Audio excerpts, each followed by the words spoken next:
Hello friends, इस समय सुबह के लगभग 7 साढ़े 7 बज रहे हैं और मैं बहुत गहरी नींद में था। पर टॉनी के शोर मचाने के बाद मुझे उठना पड़ा।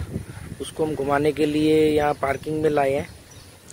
कई बार प्रेशर बन जाता है तो मैं ऐसे ही उठ के आ गया उसको लेने। रात को बारिश हुई है, हल्की बारिश हुई है, इसलिए थोड़ा गीला है यहाँ पे। और अगर अभी धूप अच्छी निकली तो आज मैं जेरी को नहलाऊंगा। जेरी को नहलाना भी है और देखते हैं।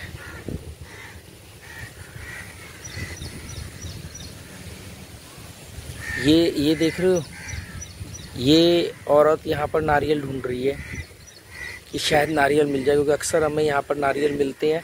हफ्ते में 3-4 नारियल तो हमें मिल जाते हैं। यहाँ पर बहुत सारे गिरते हैं और भी लोग लेके जाते हैं। देखो अभी ये गिरा, ऊपर से सूखी लकड़ी गिरी है और मैं जहाँ खड़ा हूँ ये बड़ा डेंजरस पॉइंट है कि अगर कोई नारियल गिरा सिर पे तो काम हो गया, क्योंकि 3-4 किलो का नारियल इतनी ऊंचाई से गिरेगा। तो अभी ये ऊपर से सूखी हुई लकड़ी भी गिरी है, ये गिरती रहती है, ये गिरती रहती है ऐसी लकड़ियाँ। जेरी आया नहीं, कभी कभी उसका मूड नहीं होता तो वो आता नहीं है, वो पलंग के नीचे घुस जाता है। अब नींद नहीं आएगी, रात को लेट सोता हूँ, सुबह लेट उठता हूँ, पर आज जल्दी उठ गया तो अब नींद नहीं आएगी। और इसकी वजह से अब जाके कुछ चाय वाय पियेंगे, देखेंगे कोई अगर मन किया तो आपको चाय पे चर्चा भी दिखाएंगे।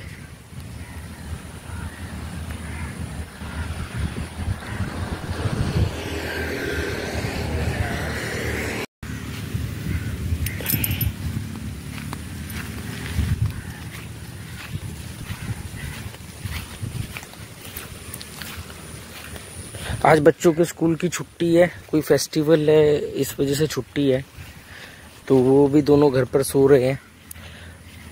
रात को उन्होंने ऐसी एक मूवी चला दी थी मैंने, कल हो ना हो, तो वो मूवी देख रहे थे।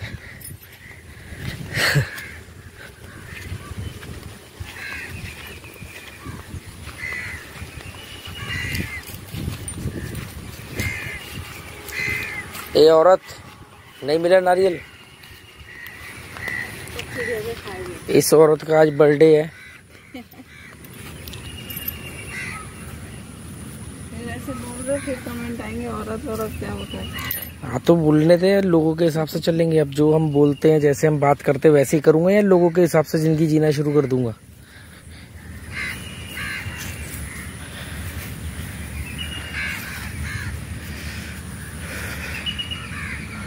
पॉटी तो इसने कर ली ना। नंगे पर चलो घास पे, है ना? हाँ, वो ऐसे गुदगुदी सी होती है ना, अच्छा भी लगता है। ये जो है ना, ये ओस है, ये जो गीली घास है ना, बारिश की नहीं है, क्योंकि बारिश ना रात को हुई थी। ये ऊपर जो पत्ते गीले हैं ना, ये ओस की वजह से गीले हैं।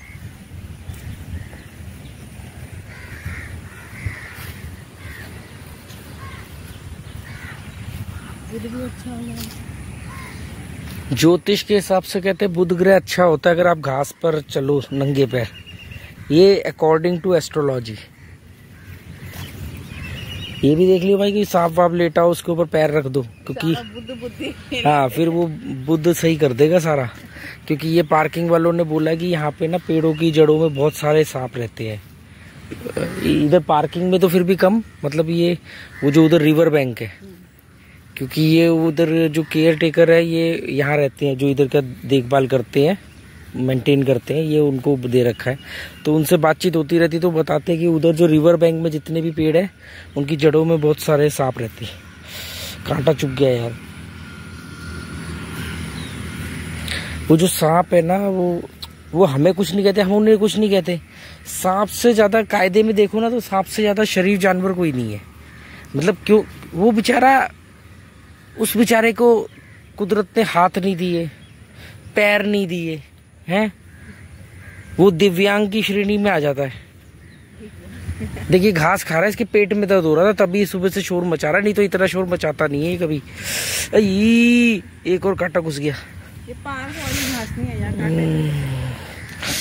2 कांटे घुस गए थे। घास खा रहा है ना, उसका पेट जब खराब होता है तो इसने ये घास खाता है।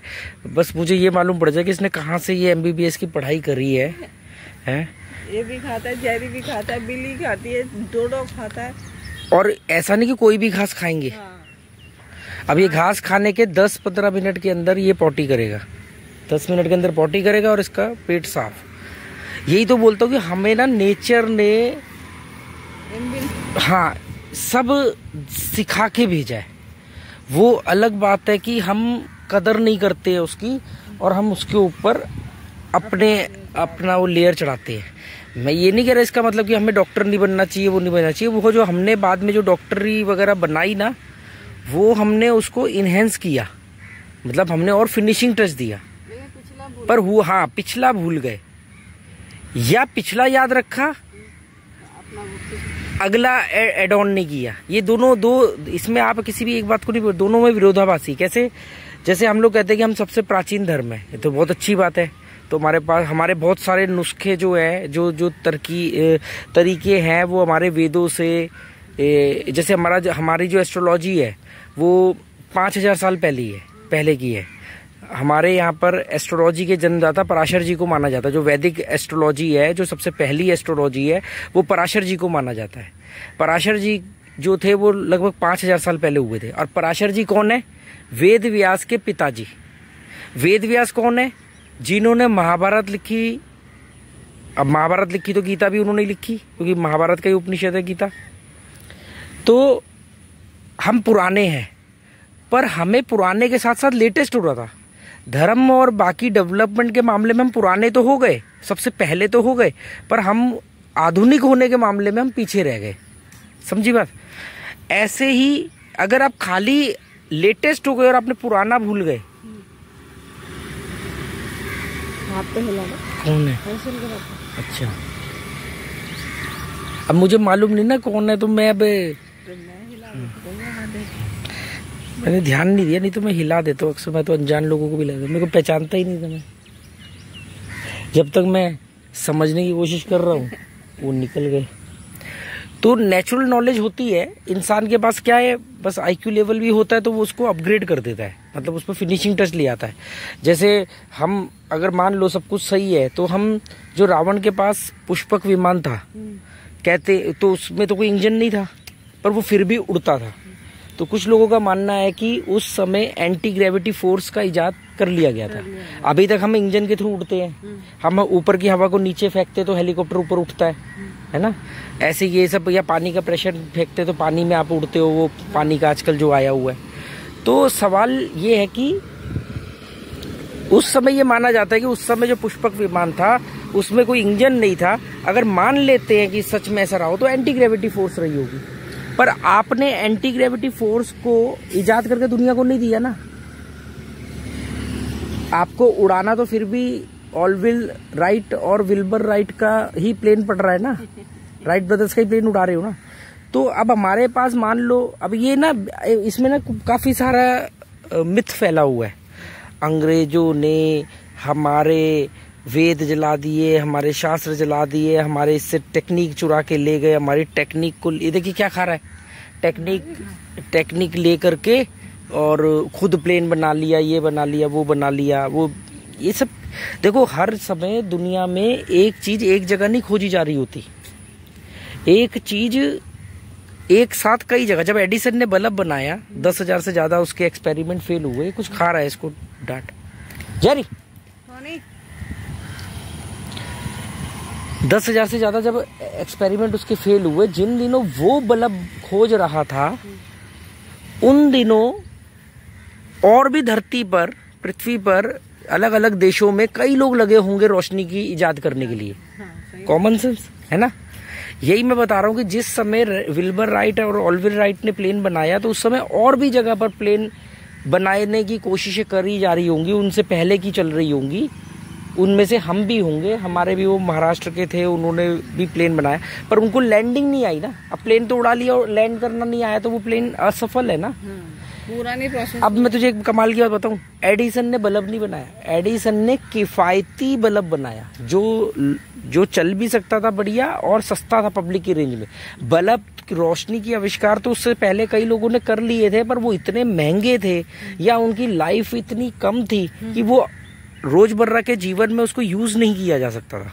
ठीक है, ऐसे ही जो राइट ब्रदर्स है, उन्होंने प्लेन बनाया नहीं, उन्होंने प्लेन असेंबल किया। अगर उनकी आप बायोग्राफी पढ़ोगे या उनके बारे में आप रिसर्च करोगे तो आपको मालूम पड़ेगा कि उन्होंने बहुत सारी किताबें पढ़ी जो उस समय खोजी जा चुकी, मतलब प्लेन के ऊपर खोज चल रही थी। उसमें किसी ने इंजन खोज लिया था पर उसके बैलेंस नहीं बन पा रहा था, किसी ने बॉडी बहुत अच्छी बना ली थी, उसके पास इंजन नहीं था, किसी का कुछ, किसी का वो तो खुद रेतीली जगह पे चले गए, क्योंकि जिसकी किताब से वो इम्प्रेस थे वो बंदा ऐसे ही क्रैश लैंडिंग में मर गया। तो उन्होंने कहा नहीं यार, रेतीली जगह पे उड़ाते हैं थोड़ा सा तो हाँ चोट कम लगेगी। वो बंदा ट्राई कर रहा था पहाड़, कुछ लोग पंख बना करके कूद रहे थे पहाड़ों से कि भी इससे उड़ेंगे, उसमें कई लोगों की मौत गई। तो सबके एक्सपीरियंस को हाँ असेंबल ऐसे ही सेम उसने किया,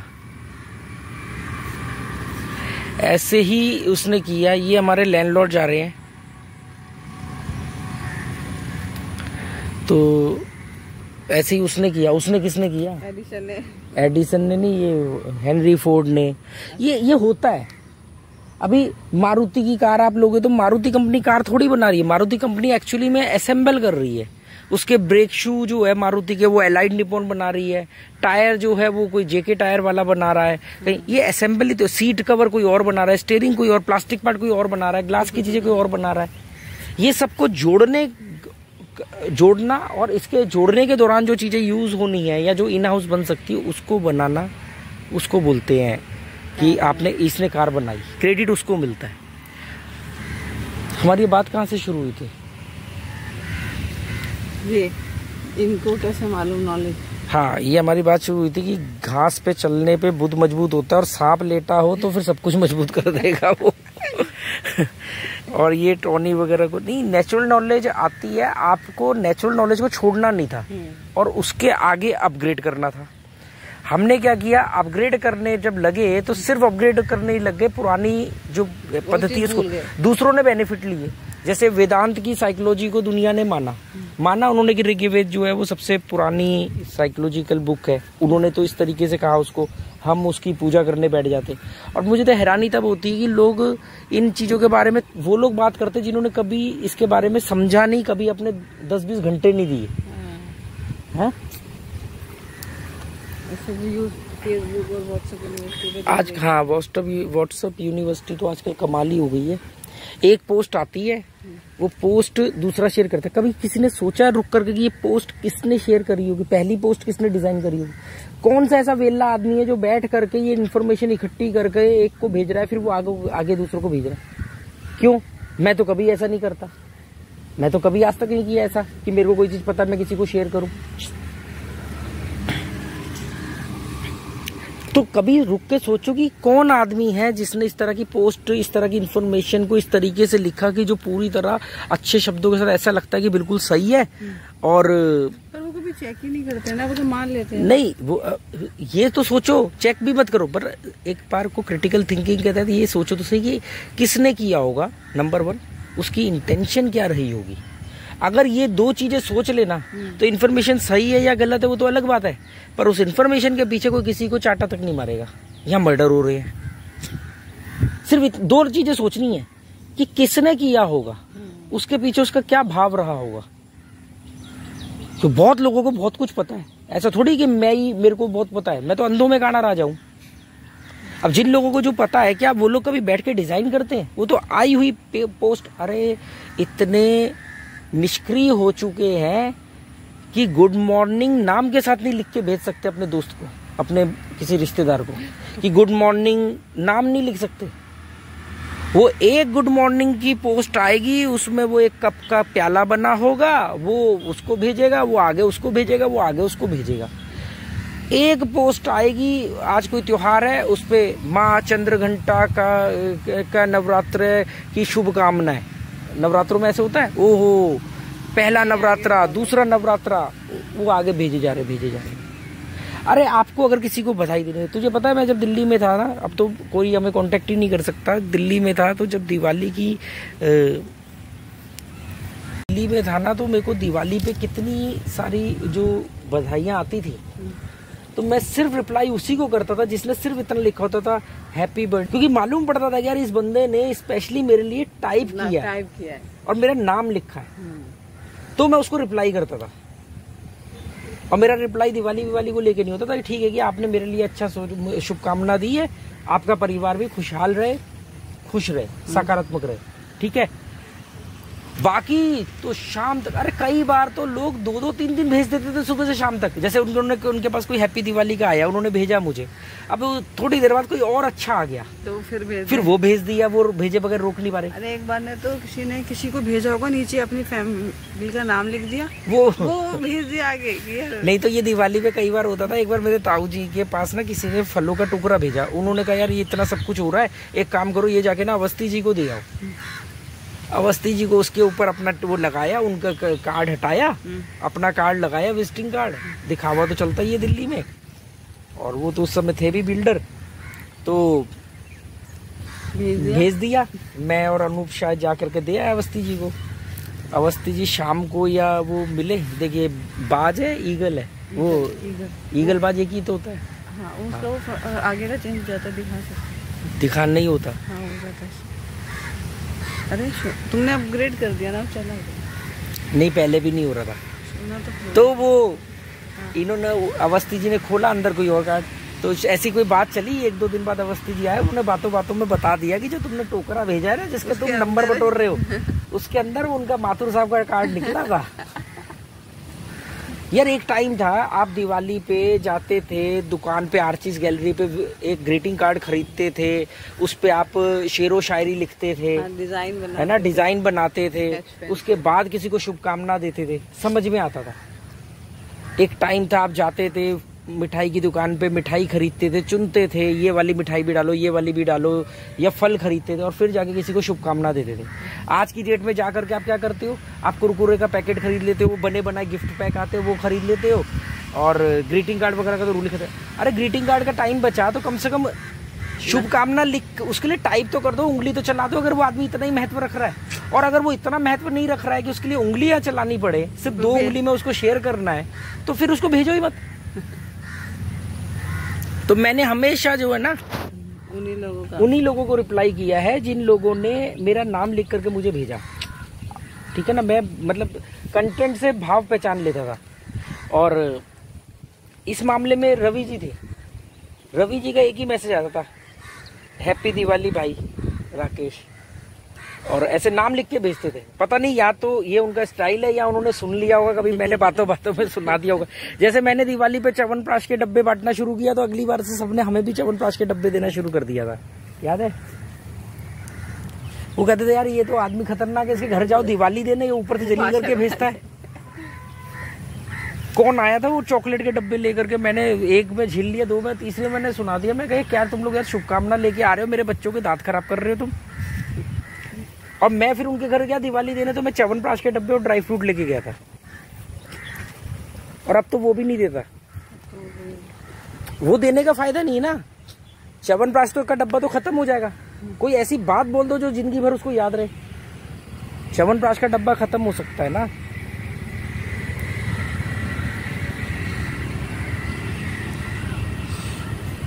आज ना पूरे दिन शायद सुस्ती रहेगी, क्योंकि इसने उठा दिया टोनी ने जल्दी, और मैं सोया भी लेट था रात को 2:30-3। अरे यार तूने रात को मिल्ली को बाहर छोड़ दिया, मिल्ली को। हाँ मैं वही कहूँगी, मैं रात को उठा क्यों, रात को तो मैं बढ़िया सो गया था। 3:44 पे मैंने फोन चेक किया, दरवाजा कोई ठक ठक ठक कर रहा था। मैंने कहा डोडो तो रात को करता नहीं है, तो दिन में करता है। तो मालूम पड़ा कि वो मिली दरवाजे की कुंडी पे लटक करके कुंडी से ठक ठक कर रही थी, और फिर मैंने उसको खोला, फिर वो अंदर आई है 3:44 में, फिर जाकर कंबल पे सोई है। वो रात को तो मेरे सामने तूने निकाला था ना, कि भी जब हम सफाई कर रही थी, उसके बाद वो वहीं रह गई। तो बेचारी को आदत पड़ गई। पता है भुवन बाम इतना बड़ा यूट्यूबर क्यों बना? ये देख ले, जरा सा पकड़ने में 15 सेकंड में हाथ दर्द करने लग रहा है। अगला बंदा 5-5, 7-7 मिनट के ऐसे वीडियो बनाता हाथ पकड़ के, से पकड़ के। ट्राईपोड भी नहीं है उसके पास। कहता मेरी इन्वेस्टमेंट क्या है? ये हाथ मेरा ट्राईपोड है। यहाँ देख ले 5 मिनट भी नहीं हुए बोलते हुए हाथ दर्द होने लग गया। ये भाई सब अरे जा घूम ले यार, फिर करेगा। कल तो पता नहीं कहाँ से निकल गया था भगवान से।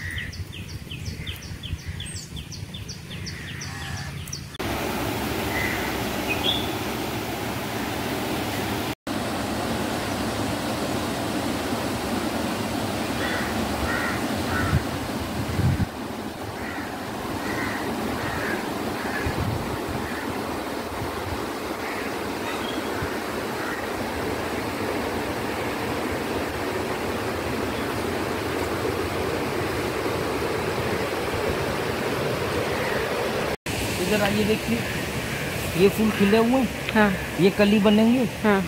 ये कली बनेंगे, ये फूल बन रहे हैं। हाँ। इधर देखा। हाँ। ये अभी कली है, ये फूल बनेंगे। देख इससे पहले ये ऐसे होते हैं। बट ये देख, ये बंद है, फिर एकदम ऐसे झटके से खुल जाएंगे। ये देख ऐसे बनेंगे, मतलब कली से फिर ये ऐसे पैक होकर के फिर ऐसे देख दो भी आ गए। ये तरह से फूल है, ये खाया करे। खाता है, कीड़े मकोड़े खाता रहता है। कीड़े मकोड़े भी खाता है, फूल भी खाता है। यहाँ से आता है, चुगता रहता है कुछ ना कुछ। ये तो देखो अच्छे, ये गोवन नहीं है, वो झरना देख। ये गोवन नहीं है, ये वो है जो बुलडोजर की खुदाई होती है ना। बुलडोजर जब खुदाई करता है जेसीबी तो आता है। जेसीबी आती तो भीड़ लग जाती ना, जैसे पता नहीं कोई मर गया, कोई लाश निकली है, जाके झाँक के देखो तो मालूम पड़ता है जेसीबी खुदाई कर रही है। ये वो वाली भीड़ है। वो पानी का प्रेशर देखने आए थे, जाते थे पानी का प्रेशर देख रहे। उन्होंने इससे झरने वाला फील ले लिया होगा कि झरना चल रहा है। अरे उन्होंने तो उसको, वो कौन सा है वो, कनाडा यूएस के बॉर्डर पे, नाइग्रा फॉल। नाइग्रा फॉल लोग कहेंगे यार किसी को तो छोड़ के नहीं, वही थे कि वो बैग लटका। हाँ, वो जा रहे थे, आवाज सुन के उन्होंने झांक लिया कि क्या हो रहा है वहाँ। यार अब जो लेबर होती है ना, उनके यही छोटे छोटे मजे। मैं इसको मजाक कर रहा हूँ, पर मैं इसको गलत नहीं मान रहा हूँ। अगर आप छोटी छोटी चीजों में खुशियाँ ले रहे हो तो बहुत अच्छी बात है। उनके लिए यही चीजें हाँ ठीक है। कि कहीं जेसीबी खुदाई कर रही है, कहीं कोई झगड़ा हो गया उसको देख लिया, कहीं पुलिस आ गई, वहाँ खड़े हो जाते, वहाँ खड़े हो जाएंगे, पुलिस आई है। बाद में मालूम पड़ा पुलिस वाला अपने दोस्त के घर आया था, चाय पी करके चले गए। वो देखो लो मिली को। Hello hello hello.